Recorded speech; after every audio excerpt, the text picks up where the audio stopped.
이 아이 곧 죽습니다. 살 수 있는 시간은 길어야 5년. 치료제는 7년 뒤에나 나타나는데 이 아이는 재산도 자기도 권력도 아닌 흑막 공작의 가족이 되기를 선택합니다. 오늘 소개할 웹툰은 카카오 페이지에서 연재 중인 흑막 공장님의 가족이 되려 합니다입니다. 불치병을 앓고 미래를 알고 가장 위험한 남자에게 스스로 다가간 10살 소녀의 이야기입니다.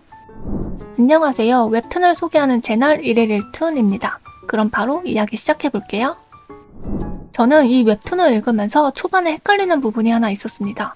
그건 바로 가문명인데요. 공작을 중심으로 헤이워스, 서머셋, 그레이엄 이렇게 세 가문이 얽혀 있습니다. 공작의 본명은 시모어 그레이엄, 그레이엄 가문의 서머셋 공작의 둘째 아들이었고 아내의 가문인 헤이워스 후작가의 대릴 사이로 들어가 이름이 시모어 헤이워스가 됩니다. 이후 형이 가문을 이어 그레이엄 후작이 되죠. 그러다 어느 날 부모님과 형 부부가 사고로 사망하면서 모든 자기가 시모어에게 넘어옵니다. 그렇게 지금의 서머셋 공작, 시모어 헤이워스 서머셋이 탄생하게 된 거죠. 하지만 형에게는 아들이 하나 있었고 그 아이가 바로 단테 그레이엄. 원래라면 서머셋 자기 역시 조카일 것이어야 했지만 아이가 너무 어려 위험으로부터 보호하기 위해 시모어가 잠시 대신 맡고 있는 상태였습니다. 시모어의 부모님은 서머셋 공작이고 형이 그레이엄 후작이라고 해서 처음엔 서머셋 공작가의 후계자라 그레이엄 후작이라는 자기를 가지고 있는 줄 알았거든요. 그래서 부모님을 그레이엄 가문의 서머셋 공작이라 표현하는 걸 보고 처음엔 이게 뭔 소리지 싶었는데 그레이엄이 본가라 그랬던 거더라고요. 후작이보다는 공작위가 더 높기도 하고 부모님이 서머셋 공작이니 당연히 서머셋이 본가겠구나 싶었는데 그게 아니었던 거죠.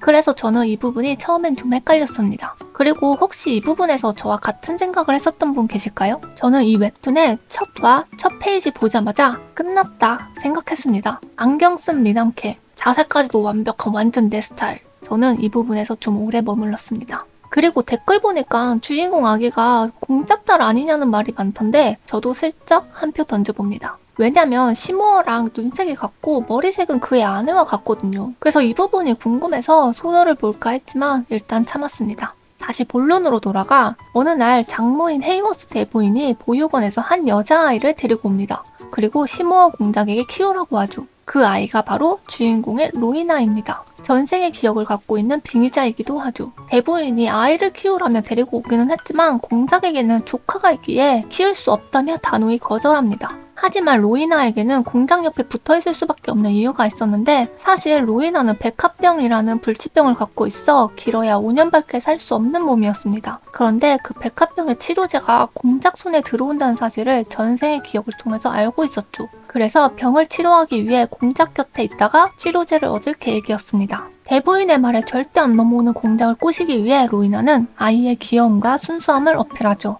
네가 걱정하는 재산도 가문도 필요 없고 내가 원하는 건 가족일 뿐이라면서 나는 고아였기에 가족의 사랑을 받아본 적이 없다. 그래서 나는 가족의 사랑을 받아보고 싶다. 이러면서 가문과 관련된 건 절대 욕심내지 않겠다는 각서를 내밉니다. 그리고 침대에 누운 공작 옆에서 동화책을 읽어주기도 하고 출근할 때 문 앞에 나가 인사하기도 하며 진짜 가족처럼 행동합니다. 그런 귀여운 로이나의 행동에 공작도 서서히 마음을 열기 시작하죠. 그리고 드디어 만나게 된 조카, 단테 그레이엄. 단테랑 친해지기 위해 케이크도 주며 다가가지만 단테는 로이나를 경계합니다. 왜냐면 로이나가 자신의 것을 뺏으러 왔다고 생각했기 때문이죠. 단테는 공작에게 버림받을까 두려워 어른처럼 행동하고 로이나에게 절대 가문을 뺏기지 않겠다 결심합니다. 하지만 그런 단테의 행동에 로이나는 굴하지 않고 다가가 단테의 마음을 녹입니다. 공장님은 절대 널 버리지 않는다며 그 이유까지 말해주죠. 그 말을 들은 단테는 처음으로 안심하고 서서히 마음을 열기 시작합니다.